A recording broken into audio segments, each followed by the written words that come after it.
Yes. So, engineering ఇప్పుడు ఏంటి దాని పరిస్థితి? హ్మ్. ఇప్పుడు చాలామంది ఈ డిగ్రీ లేకపోతే ఈ బ్రాంచ్, ఆ బ్రాంచ్ అనేటువంటిది రకరకాల డిస్కషన్ చేస్తూ ఉంటారు. హ్మ్.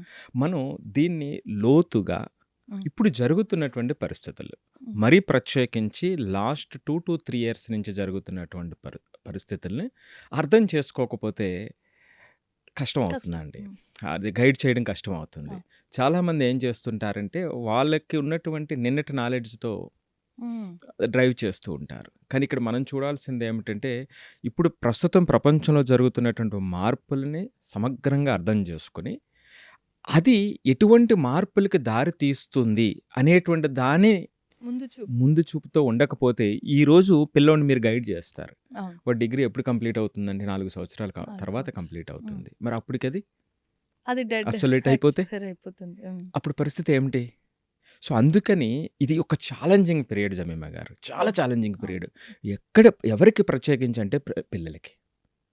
ఎందుకు అనేటువంటిది నేను కంప్లీట్‌గా డేటా పాయింట్ చెప్తా. చెప్పండి. 2023లోనండి షాపిఫై అని ఒక కంపెనీ ఉంది హ్మ్. యూఎస్ఏలో. హ్మ్. ఆ సీఈఓ మిస్టర్ టోబీ ఆ ఎంప్లాయీస్ అందరికి అంటే హెడ్స్ అందరికి ఒక మెయిల్ పంపించాడు.